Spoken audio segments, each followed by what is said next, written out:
ओम नमः शिवाय। ಭಾರತ್ ಮಾತಾ ಶಿವಶಕ್ತಿ ಅವತಾರ್ ಓಂ. ಪಿತಾಶ್ರೀ ಬ್ರಹ್ಮ ಬಾಬಾರವರ ವಾಣಿ. ಓಂ. ಪಿತಾಶ್ರೀ ಶಿವ ತಂದೆಯ ನೆನಪಿದೆಯೇ? ಮುರಳಿಯ ದಿನಾಂಕ 24/7/2026. ಪ್ರಾತಃ ಕ್ಲಾಸ್ ರಿವೈಸ್ ಕೋರ್ಸ್ 4/4/2020. ಓಂ ನಮಃ ಶಿವಾಯ್. ನಿರ್ಮಾಣ ಮಕ್ಕಳೇ, ಏನೇ ಆದರೂ ಬಾಬನಿಗೆ ಹೇಳಿ, ಬಾಬಾ ನನಗೆ ಎಂದಿಗೂ ಅಭಿಮಾನ ಬರಬಾರದು. ನಾನು ನನ್ನ ಸ್ವಮಾನದಲ್ಲಿರಲಿ ಮತ್ತು ನಾನು ಇದನ್ನು ಮಾಡುತ್ತಿದ್ದೇನೆ ಎಂಬ ದೇಹದ ಅಭಿಮಾನ ನನಗೆ ಬರಬಾರದು. ನನ್ನ ಪರಮ ಸೌಭಾಗ್ಯವೇನೆಂದರೆ ನನ್ನ ಪ್ರೀತಿಯ ಪರಮಪಿತನು ನನಗೆ ಇಷ್ಟು ಒಳ್ಳೆಯ ಸೇವೆಯನ್ನು ನೀಡಿದ್ದಾರೆ. ನನ್ನನ್ನು ತನ್ನವನನ್ನಾಗಿ ಮಾಡಿಕೊಂಡು ನಗುವುದನ್ನು ಕಲಿಸಿಕೊಟ್ಟರು. ವಾ. ಓಂ ನಮಃ ಶಿವಾಯ. ಮಕ್ಕಳ ಪ್ರಶ್ನೆಗಳು ಮತ್ತು ಬಾಬಾರವರ ಉತ್ತರಗಳು. ಪ್ರಶ್ನೆ: ಬಾಬಾ, ಈ 4 ಮುಖ್ಯ ಚಿತ್ರಗಳು ತ್ರಿಮೂರ್ತಿ, ಲಕ್ಷ್ಮೀನಾರಾಯಣ, ಕಲ್ಪವೃಕ್ಷ ಮತ್ತು ಗೋಳ, ಇವುಗಳನ್ನು ಬಾಬಾ ಸಾಕ್ಷಾತ್ಕಾರ ಮಾಡಿಸಿ ತಯಾರಿಸಿದ್ದರು.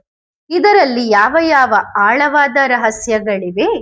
ಉತ್ತರ: ನೋಡಿ ಮಕ್ಕಳೇ, ಇದರಲ್ಲಿ 4 ಆಳವಾದ ರಹಸ್ಯಗಳನ್ನು ಹೊಂದಿವೆ.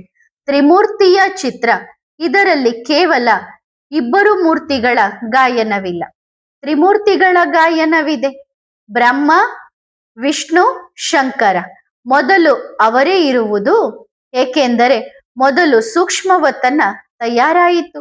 ಆದ್ದರಿಂದ ಮೊದಲು ಗಾಯನ ಸೂಕ್ಷ್ಮವತನ ನಿವಾಸಿಗಳದ್ದೇ ಇರುತ್ತದೆ. ಈಗ ಸಾಕಾರ ಸೃಷ್ಟಿಗೆ ಬನ್ನಿ. ಆ 3 ತ್ರಿಮೂರ್ತಿಗಳು ವಿಶ್ವದಲ್ಲಿ ತಾವಾಗಿಯೇ ಪ್ರತ್ಯಕ್ಷವಾಗುತ್ತಾರೆ. ಆ 3 ಮೂರ್ತಿಗಳಿದ್ದರೆ ಇಲ್ಲಿಯೂ 3 ಮೂರ್ತಿಗಳು ಇರುತ್ತಾರೆ ತಾನೆ. ಇದರಲ್ಲಿಯೂ ಮಕ್ಕಳು ಗೊಂದಲಕ್ಕೀಡಾಗಿದ್ದಾರೆ.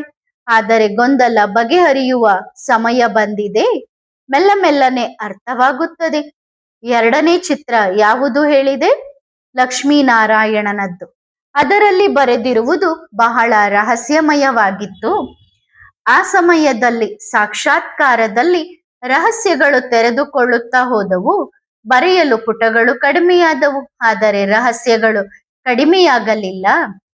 ಹೌದು, ಕೆಲವೊಮ್ಮೆ ಯೋಚಿಸುತ್ತಿದ್ದೆವು, ಇದನ್ನು ಬರೆಯೋಣ, ಅದನ್ನು ಬರೆಯೋಣ, ಇದರಿಂದಲೂ ಬುದ್ಧಿ ತೆರೆಯುತ್ತದೆ ಎಂದು. ಆದರೆ ಬಾಬಾ ಹೇಳಿದರು ಚಿಕ್ಕದಾಗಿ ಮಾಡಿ ಎಂದು. ಆದ್ದರಿಂದ ಚಿಕ್ಕದಾಗಿ ಮಾಡಿದೆವು. ಈಗಂತೂ ಸಂಪೂರ್ಣವಾಗಿ ಚಿಕ್ಕದಾಗಿ ಮಾಡಲಾಗಿದೆ. ಈಗ ಕೇವಲ ಮುಖವನ್ನಷ್ಟೇ ತೋರಿಸುತ್ತಾರೆ. ಬರವಣಿಗೆಯಲ್ಲಿ ಏನೂ ಇಲ್ಲ. ಬರವಣಿಗೆಯನ್ನು ಮುಗಿಸಲಾಗಿದೆ. ಸರಿ ತಾನೆ? ಹೆಚ್ಚು ಬೇಡ, ಸ್ವಲ್ಪವಂತೂ ಇದೆ. ಏನೋ ಒಂದಿದೆ. ಚಿತ್ರಗಳು ಉಳಿದಿವೆ. 3ನೇಯದ್ದು ವೃಕ್ಷ, ಕಲ್ಪವೃಕ್ಷ. ಆ ಸಮಯದಲ್ಲಿ ಬಾಬಾ ವೃಕ್ಷದ ಬಗ್ಗೆಯೂ ದೊಡ್ಡ ದೊಡ್ಡ ರಹಸ್ಯಗಳನ್ನು ಬಿಚ್ಚಿಟ್ಟರು. ಬಹಳ ಅದ್ಭುತವಾದ ರಹಸ್ಯಗಳನ್ನು ಬಿಚ್ಚಿಟ್ಟರು. ಸಾಕ್ಷಾತ್ಕಾರಕ್ಕೆ ಹೋದಾಗ ವೃಕ್ಷದ ಒಂದೊಂದು ಕೊಂಬೆ ರೆಂಬೆಗಳ ರಹಸ್ಯವನ್ನು ಬಾಬಾ ಬಿಚ್ಚಿಡುತ್ತಿದ್ದರು. ಬಾಬಾ ಬರೆಯುತ್ತಿದ್ದರು, ಈ ಆತ್ಮ, ಆ ಆತ್ಮ, ಇದು ಬಹಳ ಅದ್ಭುತವಾಗಿದೆ. ಮತ್ತು ಮಕ್ಕಳೇ, ಗೋಳ ಎಂದರೇನು? ಗೋಳದ ಚಿತ್ರದಲ್ಲಿ ದೊಡ್ಡ ರಹಸ್ಯವಿದೆ. 4 ಭಾಗ ಮಾಡಿ ಸ್ವಾಸ್ತಿಕ್ ತಯಾರಿಸಿರುವುದು ಕೂಡ ಬಹಳ ಒಳ್ಳೆಯ ಚಿತ್ರವಾಗಿದೆ. ಪ್ರತಿಯೊಬ್ಬರ ಬುದ್ಧಿಯು ಅದರಲ್ಲಿ ತೆರೆಯುತ್ತದೆ. ಮೊದಲು ಬರವಣಿಗೆ ಇರುತ್ತಿತ್ತು, ಈಗ ಎಲ್ಲಿಯೂ ಬರವಣಿಗೆ ಇಲ್ಲ. ಗಡಿಯಾರ ತೋರಿಸಲಾಗಿದೆ, ಟಿಕ್ ಟಿಕ್ ಎಂದು ನಡೆಯುತ್ತದೆ. ನೋಡಿ, ಮೊದಲು ಬರೆದರು, ಮೊದಲೇ ಮಾರ್ಗದರ್ಶನ ನೀಡಿಬಿಟ್ಟರೆ ಬುದ್ಧಿ ಹೇಗೆ ಕೆಲಸ ಮಾಡುತ್ತದೆ? ಹೌದು ಸಹೋದರರೇ, ಮೊದಲು ನಿಮ್ಮ ಪೇಪರ್ನಲ್ಲಿ ಇದೇ ಬರುತ್ತದೆ ಎಂದು ಹೇಳಿಬಿಟ್ಟರೆ, ಅಂದ್ರೆ ನಿಮ್ಮ ಪರೀಕ್ಷೆ ಪೇಪರ್ನಲ್ಲಿ ಇಂಥದೇ ಪ್ರಶ್ನೆ ಬರುತ್ತದೆ ಅಂತ ಹೇಳಿಬಿಟ್ಟರೆ ನಿಮ್ಮ ಬುದ್ಧಿಯ ಕೆಲಸ ಏನಿದೆ? ನಂತರ ಏನೂ ಇಲ್ಲ. ಮಕ್ಕಳಿಗೆ ಹೇಳಬೇಕು, ತಮ್ಮ ಬುದ್ಧಿಯಿಂದ ಬರೆಯಿರಿ ಎಂದು. ತಿದ್ದುಪಡಿಯನ್ನು ತಂದೆ ಮಾಡುತ್ತಾರೆ. ಮಕ್ಕಳು ಬುದ್ಧಿಯನ್ನು ಉಪಯೋಗಿಸಬೇಕು ತಾನೇ. ಹೀಗೆ ಪ್ರತಿಯೊಂದು ವಿಷಯದಲ್ಲೂ ಬಾಬಾ, ನಾನು ಈ ರೊಟ್ಟಿ ತಿನ್ನಲೇ ಎಂದು ಕೇಳಬಾರದು. ಇಲ್ಲ ಮಕ್ಕಳೇ, ರೊಟ್ಟಿ ತಿನ್ನುವುದರಿಂದೇನಾಗುತ್ತದೆ ಎಂದು ನಿಮಗೆ ಗೊತ್ತಿದೆ ತಾನೇ. ನೀರು ಕುಡಿಯುವುದರಿಂದೇನಾಗುತ್ತದೆ? ಹೌದಲ್ಲವೇ?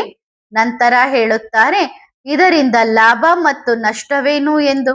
ಆದ್ದರಿಂದ ಇವು ಮುಖ್ಯ ಚಿತ್ರಗಳು, ಏಕೆಂದರೆ ಇವುಗಳಲ್ಲಿಯೇ ಸಂಪೂರ್ಣ ಜ್ಞಾನ ಅಡಗಿದೆ. ಈ ಚಿತ್ರಗಳು ರಹಸ್ಯಗಳಿಂದ ತುಂಬಿವೆ. ಆದರೆ ಏನಾಗಿದೆ ಎಂದರೆ ಇತ್ತೀಚೆಗೆ ಮಕ್ಕಳಿಗೂ ಓದಲು ಬರೆಯಲು ಸಮಯವಿಲ್ಲ. ತಮ್ಮಲ್ಲೇ ತಾವು ಇರುತ್ತಾರೆ. ಆದರೆ ಈಗ ಎಲ್ಲರಿಗೂ ಓದಲು ಬರೆಯುವ ಸಮಯ ಬಂದಿದೆ. ಈಗ ಅಂತಹದ್ದೇ ಚಿತ್ರ ಹೊರಬರುತ್ತದೆ. ಒರಿಜಿನಲ್ ಚಿತ್ರ ಹೊರಬರುತ್ತದೆ. ಸರಿ ತಾನೆ? ಮಕ್ಕಳಿಗೆ ಹೇಳಿ ಬುದ್ಧಿಯನ್ನು ಉಪಯೋಗಿಸಿ. ಎಷ್ಟು ಬರೆಯಬೇಕೋ ಅಷ್ಟು ಬರೆದು ನಂತರ ತಂದೆಗೆ ತೋರಿಸಿ. ಸರಿಯಲ್ಲವೇ? ಮತ್ತು ಕೇಳಿ, ನೋಡಿ ಮಕ್ಕಳೇ, ಅದ್ಭುತವಾದ ಪಾತ್ರವಿದೆ. ಇದು ಕೂಡ ಡ್ರಾಮಾದಲ್ಲಿದೆ. ಪ್ರತಿಯೊಂದು ಆತ್ಮವು ತನ್ನ ತನ್ನ ಪಾತ್ರವನ್ನು ಮಾಡುತ್ತಿದೆ.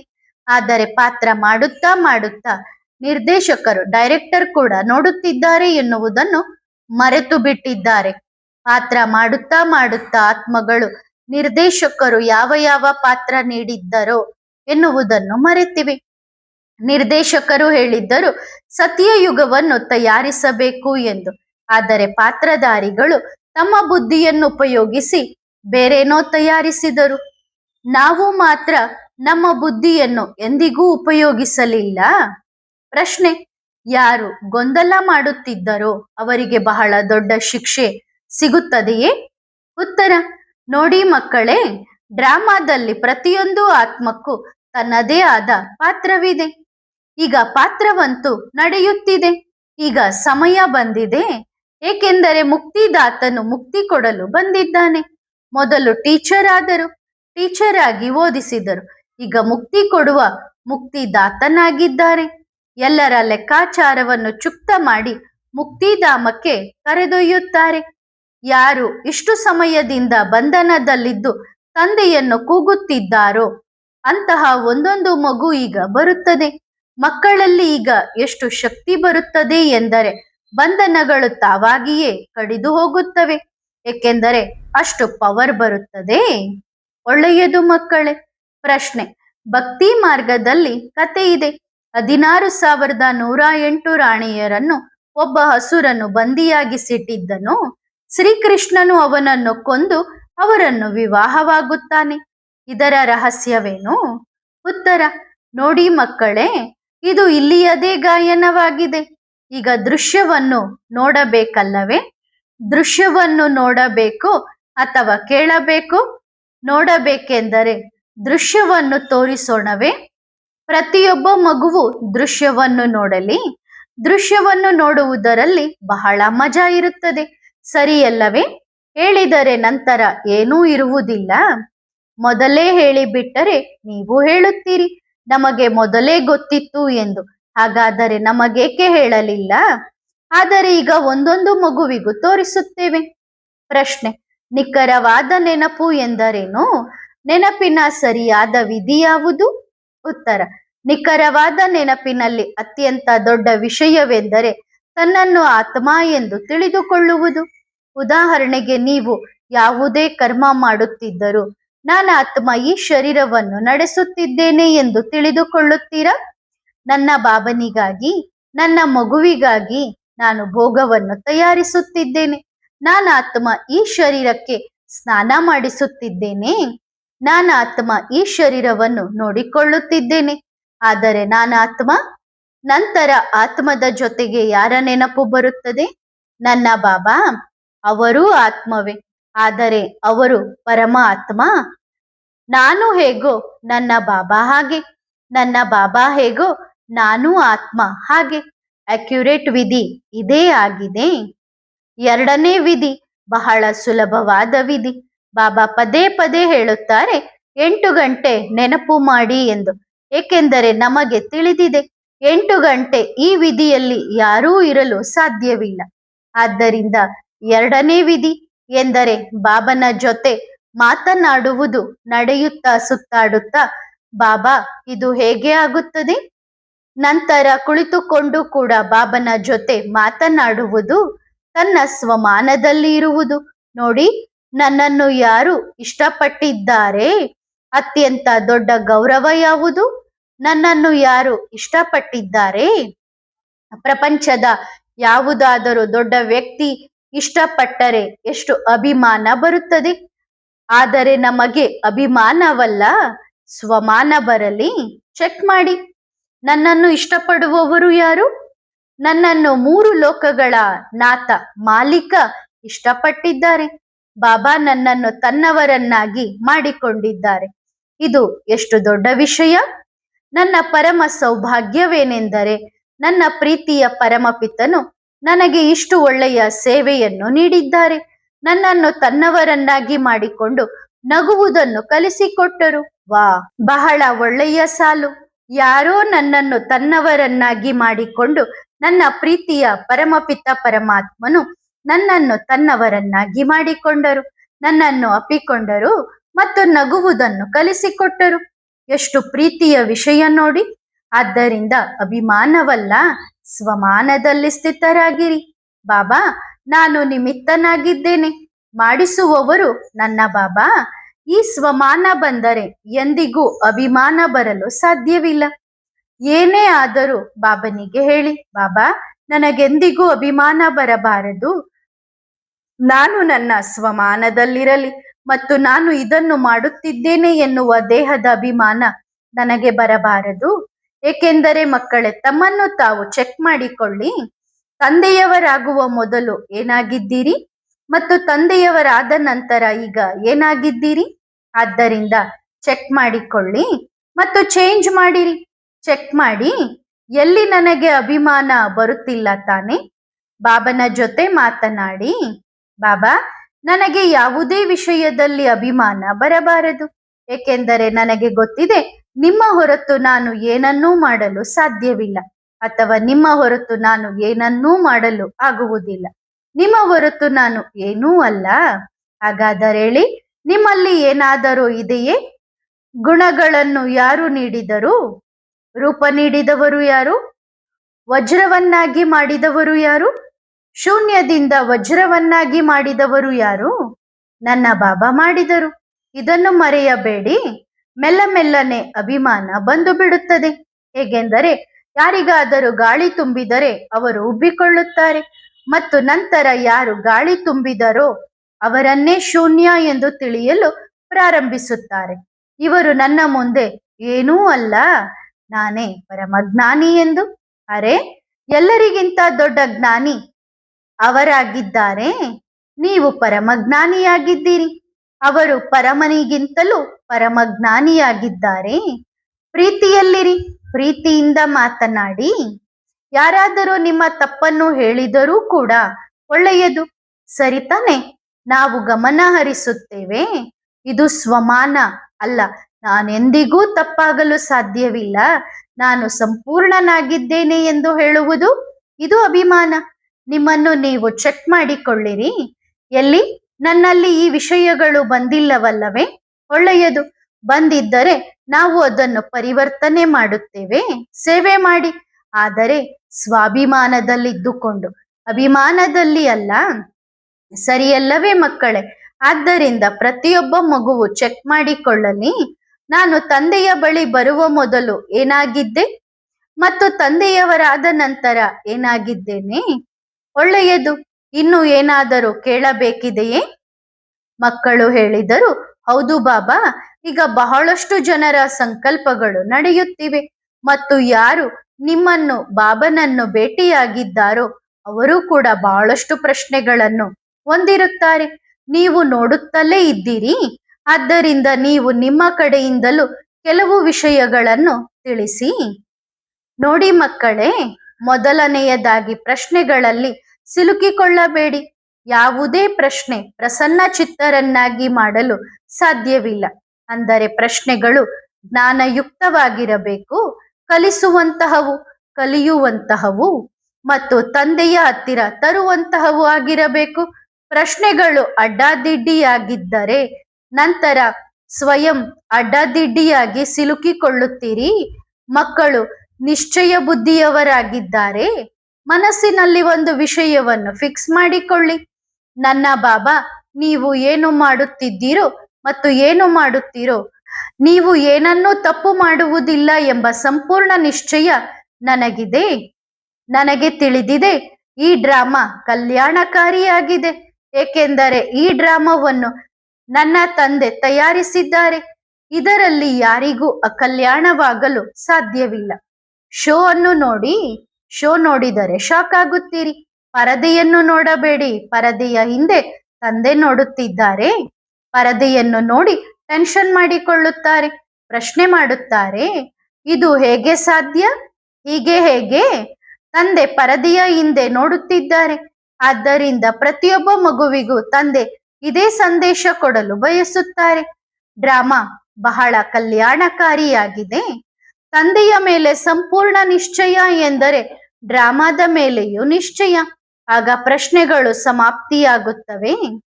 ಪ್ರಶ್ನೆ, ಒಬ್ಬ ಸಹೋದರಿಯ ಸಹೋದರ ಶರೀರ ಬಿಟ್ಟಿದ್ದಾರೆ. ಹಾಗಾದರೆ ಆ ಆತ್ಮವು ಅಲೆಯುತ್ತಿದೆಯೇ? ಉತ್ತರ, ಎಲ್ಲಿಯವರೆಗೆ ಲೆಕ್ಕಾಚಾರ ಪೂರ್ಣವಾಗುವುದಿಲ್ಲವೋ ಅಲ್ಲಿಯವರೆಗೆ ಅಲೆಯುತ್ತದೆ. ಇದು ಕೇವಲ ಒಂದು ಆತ್ಮ ಅಲೆಯುತ್ತಿರುವುದಲ್ಲ, ಈಗ ಬಹಳಷ್ಟು ಆತ್ಮಗಳು ಅಲೆಯುತ್ತಿವೆ. ಇದಕ್ಕೆ ನೀವು ಏನು ಹೇಳುತ್ತೀರಿ? ಆತ್ಮದ ಪಾಠ ನಮ್ಮ ಬ್ರಾಹ್ಮಣ ಮಕ್ಕಳಿಗೆ ಪಕ್ಕ ಇಲ್ಲ. ಉಳಿದ ಮಕ್ಕಳ ವಿಷಯ ಬಿಡಿ. ನಂತರ ಅವರು ಹೇಳುತ್ತಾರೆ, ಮುಖವನ್ನು ನೋಡುತ್ತಾರೆ, ಬುದ್ಧಿ ನೋಡುವುದಿಲ್ಲ.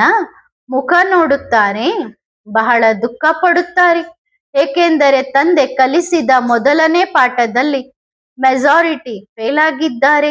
ಆದ್ದರಿಂದ ತಂದೆಯೂ ಕೂಡ ನಂಬರ್ 1 ಪುರುಷಾರ್ಥದ ಅನುಸಾರವೇ ಆತ್ಮಗಳಿಗೆ ಸಿಗುತ್ತಾರೆ, ಅವರದ್ದೇ ಆಗುತ್ತಾರೆ. ಅವರಿಗೆ ಬುದ್ಧಿ ಇಲ್ಲ, ತಿಳುವಳಿಕೆ ಇಲ್ಲ, ಜ್ಞಾನ ಇಲ್ಲ ಎಂದಲ್ಲ, ಇದೆ. ಅದರ ನಂತರವೂ ತಪ್ಪುಗಳಿವೆ. ನಂತರ ತಂದೆ ಏನು ಮಾಡುತ್ತಾರೆ? ಅಹಂಕಾರದ ಪರದೆ ಇದೆ ಅಲ್ಲವೇ ಬಾಬಾ? ಅಷ್ಟೇ. ಆ ಪರದೆ ಎಷ್ಟು ದಪ್ಪಗಿದೆ ಎಂದರೆ ಆಚೆ ಈಚೆ ನೋಡಲು ಸಾಧ್ಯವಾಗುತ್ತಿಲ್ಲ. ಮತ್ತು ಆ ಪರದೆ ಪಾರದರ್ಶಕವಾಗಿದ್ದರೆ ತನ್ನ ಮುಖ, ತನ್ನ ಚೆಹರೆ ಸ್ಪಷ್ಟವಾಗಿ ಕಾಣಿಸುತ್ತದೆ. ಅರೆ, ಎಲ್ಲಿಯೂ ನನಗೆ ಅಭಿಮಾನ ಬಂದಿಲ್ಲವಲ್ಲವೇ? ಆದರೆ ದೇಹದ ಅಭಿಮಾನದ ಪರದೆ ದಪ್ಪಗಾಗುತ್ತಾ ಹೋಗುತ್ತದೆ. ಸರಿಯಲ್ಲವೇ ಮಕ್ಕಳೇ? ಪ್ರಶ್ನೆ, ಬಾಬಾ, 9 ಲಕ್ಷ ಮಕ್ಕಳು ನಿಮ್ಮನ್ನು ಭೇಟಿಯಾಗುತ್ತಾರೆಯೇ ಅಥವಾ ಅದಕ್ಕಿಂತ ಕಡಿಮೆ ಮಂದಿ ಭೇಟಿಯಾಗುತ್ತಾರೆಯೇ? ಉತ್ತರ, ಅದಕ್ಕಿಂತ ಕಡಿಮೆ ಎಂದು ಏಕೆ ಯೋಚಿಸುತ್ತಿದ್ದೀರಿ? ನಿಮ್ಮನ್ನು ಇಷ್ಟು ದೊಡ್ಡ ಸಭೆಯಲ್ಲಿ ಮತ್ತೆ ಭೇಟಿಯಾಗುತ್ತಾರೆಯೇ? ಈಗ ಡ್ರಾಮಾವನ್ನು ನೋಡುತ್ತಾ ಹೋಗಿ. ದೃಶ್ಯ ಇನ್ನೂ ಬಾಕಿ ಇದೆ. ಅಂತಿಮ ದೃಶ್ಯ ಬಹಳ ಅದ್ಭುತವಾಗಿರುತ್ತದೆ. ಏನಾಗುತ್ತದೆ? ಮಜಾ ಬರುವುದು ಕೊನೆಯಲ್ಲೇ. ಈಗ ನೋಡಿ, ನಮಗೂ ಮೊದಲು ತಿಳಿದಿರಲಿಲ್ಲ. ಪೂರ್ತಿ ಸ್ಟೋರಿ ಕೊನೆಯಲ್ಲಿ ಅರ್ಥವಾಗುತ್ತದೆ. ಹೌದು, ಮೊದಲೇನು ಅರ್ಥವಾಗುವುದಿಲ್ಲ ಮತ್ತು ಮುಖ್ಯ ದೃಶ್ಯ ಇನ್ನೂ ಬಾಕಿ ಇದೆ.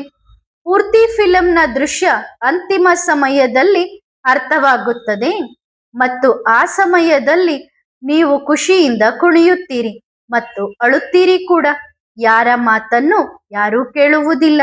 ಎಲ್ಲರೂ ತಮ್ಮಲ್ಲೇ ತಾವು ಇರುತ್ತಾರೆ. ಎಲ್ಲರೂ ನಮಗೆ ಇದು ತಿಳಿದು ಬಿಟ್ಟಿತು ಎನ್ನುತ್ತಾರೆ. ಹಾಗಾದರೆ ಯಾರಿಗೆ ಹೇಳುತ್ತೀರಿ? ಎಲ್ಲರಿಗೂ ತಿಳಿದಿರುತ್ತದೆ. ಬಹಳ ಅದ್ಭುತವಾದ ಪಾತ್ರವಿದೆ, ಆದರೆ ಬಹಳ ಮಜಾ ಬರುತ್ತಿದೆ. ಕೆಲವೊಮ್ಮೆ ಮಕ್ಕಳಿಗೆ ಟೆನ್ಷನ್ ಆಗುತ್ತದೆ. ನಾವು ಮಾತ್ರ ನೋಡಿ ನಗುತ್ತೇವೆ, ಏಕೆಂದರೆ ನಮಗೆ ಎಲ್ಲವೂ ತಿಳಿದಿದೆ. ಈಗ ಖುಷಿಯಂತೂ ಆಗುತ್ತದೆ ತಾನೆ? ಮೊದಲು ತಿಳಿದಿರಲಿಲ್ಲ. ಆ ಸಮಯದಲ್ಲಿ ಬಾಬಾ ಬರುತ್ತಿದ್ದರು. ಬಾಬಾ ಹೇಳುತ್ತಿದ್ದರು. ಸಾಕ್ಷಾತ್ಕಾರದಲ್ಲಿ ಎಷ್ಟು ತೋರಿಸುತ್ತಿದ್ದರೋ ಅಷ್ಟೇ ತಿಳಿಯುತ್ತಿತ್ತು. ಆದರೆ ಈಗ ಶರೀರ ಬಿಟ್ಟಾಗ ಪೂರ್ತಿ ಫಿಲಂ ನೋಡಿದೆವು. ಏನು ನೋಡಿದೆವು? ಮತ್ತು ಬಹಳ ಮಜಾ ಬಂದಿತು. ಕೆಳಗಿನ ಫಿಲಂ ಮಾತ್ರವಲ್ಲ, ಮೇಲಿನದ್ದನ್ನು ನೋಡಿದೆವು, ಸೂಕ್ಷ್ಮವತನದ್ದನ್ನು ನೋಡಿದೆವು. ಹೌದಲ್ಲವೇ? ಯಾವ ಯಾವ ಆತ್ಮ ಬರುತ್ತದೆ, ಯಾರು ಹೋಗುತ್ತಾರೆ, ಯಾರು ಸುತ್ತುತ್ತಾರೆ, ಯಾರು ಅಲೆಯುತ್ತಿದ್ದಾರೆ, ಯಾರು ಯಾರೊಳಗೆ ಪ್ರವೇಶಿಸಲಿದ್ದಾರೆ, ಯಾರು ಹೊರಬರಲಿದ್ದಾರೆ, ಎಲ್ಲವೂ ತಿಳಿಯುತ್ತದೆ. ಪ್ರಶ್ನೆ, ಈಗ ಕೆಲವರು ಇದನ್ನೂ ಕೇಳುತ್ತಾರೆ. ಈ ಬಂದ್ ಆಗಿರುವುದು ಕೊರೋನಾ ಲಾಕ್ಡೌನ್, ಈಗ ಇದು ತೆರೆಯುತ್ತದೆಯೇ ಇಲ್ಲವೇ? ನಾವು ಬರಲು ಸಾಧ್ಯವಾಗುತ್ತದೆಯೇ ಇಲ್ಲವೇ? ಉತ್ತರ, ನಾವು ಮಾತ್ರ ಇದನ್ನೇ ಹೇಳುತ್ತೇವೆ. ಇದು ಬಹಳ ಪ್ರೀತಿಯ ರಹಸ್ಯವಾಗಿದೆ. ನಮಗೆ ಖುಷಿ ಇದೆ. ಬಾಬಾರ ಮಕ್ಕಳನ್ನು ಕೇಳಿ, ಊಟವಂತೂ ಸಿಗುತ್ತಿದೆ ತಾನೆ? ಇಲ್ಲ, ಇಲ್ಲಿ ಬಾಬಾರನ್ನು ಭೇಟಿಯಾಗಲು ಹಂಬಲಿಸುತ್ತಿದ್ದಾರೆ. ಹೌದು, ಇದೆ. ಹೆಚ್ಚು ಹಂಬಲಿಸಿದ್ದಾರೆ. ನಂತರ ಓಡೋಡಿ ಬರುತ್ತಾರೆ. ಹಂಬಲ ಹೆಚ್ಚಾದಾಗ, ಬಾಯಾರಿಕೆ ಹೆಚ್ಚಾದಾಗ ನೀರು ಕುಡಿಯುವುದರಲ್ಲಿ ಬಹಳ ಮಜಾ ಇರುತ್ತದೆ. ಕೆಲವರು ಇದು ತೆರೆಯುತ್ತದೆಯೇ ಇಲ್ಲವೇ ಎಂದು ಕೇಳುತ್ತಾರೆ. ಅಂದ್ರೆ ಲಾಕ್ಡೌನ್ ಓಪನ್ ಆಗುತ್ತೋ ಇಲ್ವೋ ಅಂತ ಕೇಳುತ್ತಾರೆ. ಇಲ್ಲ, ದಿನಾಂಕ ಹೇಳುವುದಿಲ್ಲ, ಆದರೆ ತೆರೆಯುತ್ತದೆ. ಅದರಿಂದ ಇನ್ನೂ ಹೆಚ್ಚು ಬಾಯಾರಿಕೆ ಹೆಚ್ಚಾಗುತ್ತದೆ. ನೋಡಿ ಮಕ್ಕಳೇ, ಬಾಬಾ ಮೊದಲು ದಿನಾಂಕ ನಿಗದಿಪಡಿಸಲಿಲ್ಲ, ಈಗಲೂ ದಿನಾಂಕ ನಿಗದಿಪಡಿಸಿಲ್ಲ. ನಮ್ಮ ಬಾಬಾ ಹೇಳುತ್ತಾರೆ, ನಾವು 4 ದಿನಗಳ ಮೊದಲು ಹೇಳುವುದಿಲ್ಲ 4 ದಿನಗಳ ನಂತರ ಏನಾಗಲಿದೆ ಎಂದು. ಏಕೆಂದರೆ ಹೇಳಿಬಿಟ್ಟರೆ ನಂತರ ಏನಾಗುತ್ತದೆ? ಎಲ್ಲರೂ ತಯಾರಾಗುತ್ತಾರೆ, ತಯಾರಾಗುವುದಿಲ್ಲ, ತಪ್ಪು ರೀತಿಯಲ್ಲಿ ತಯಾರಾಗುತ್ತಾರೆ. ಸರಿಯಲ್ಲವೇ ಮಕ್ಕಳೇ? ಒಳ್ಳೆಯದು. ಎಲ್ಲ ಪ್ರೀತಿಯ ಮಧುರವಾದ ಮುದ್ದಾದ ಮಕ್ಕಳಿಗೆ ಬಾಪ್ದಾದಾರವರ ಮಧುರವಾದ ನೆನಪು ಮತ್ತು ಪ್ರೀತಿ. ಸಂಗಮ ಯುಗದ ಗುಡ್ ಮಾರ್ನಿಂಗ್, ಸತ್ಯಯುಗದ ಗುಡ್ ಮಾರ್ನಿಂಗ್. ನಮಗೆ ಸತ್ಯಯುಗದ ವೃಕ್ಷಗಳು ಕಾಣಿಸುತ್ತಿವೆ. ಮಕ್ಕಳು ಕೂಡ ನೋಡಲು ಪ್ರಯತ್ನಿಸಿ, ವೃಕ್ಷಗಳು ಕಾಣಿಸುತ್ತವೆ. ಒಳ್ಳೆಯದು ಮಕ್ಕಳೇ, ಸರಿ ತಾನೇ ಮಕ್ಕಳೇ? ಆತ್ಮಿಕ ಮಕ್ಕಳು ಆತ್ಮಿಕ ತಂದೆಗೆ ಮಾಡುವ ನೆನಪು, ಪ್ರೀತಿ ಮತ್ತು ನಮಸ್ತೆ. ಧನ್ಯವಾದ ಬಾಬಾ, ಶುಕ್ರಿಯಾ. ವರದಾನ: ಡಬಲ್ ಲೈಟ್ ಭವ. ನೆನಪಿನಲ್ಲಿ ವೇಗವನ್ನು ಹೆಚ್ಚಿಸುತ್ತಾ ಹೋದಂತೆ ಹಗುರವಾಗಿರುತ್ತೀರಿ. ನೆನಪೇ ಡಬಲ್ ಲೈಟ್ ಆಗಲು ಸಾಧನವಾಗಿದೆ. ಯಾವುದೇ ವಿಷಯ ಬಂದರೂ ಡೋಂಟ್ ಕೇರ್, ಚಿಂತಿಸಬೇಡಿ. ಸದಾ ನಿಮ್ಮನ್ನು ಹಗುರವಾಗಿರಿಸಿಕೊಳ್ಳಿ. ಜಂಪ್ ಮಾಡಿದರೆ ವಿಷಯ ಕೆಳಗೆ ಉಳಿದು ಬಿಡುತ್ತದೆ. ಒಳ್ಳೆಯದು. ಓಂ ನಮಃ ಶಿವಾಯ.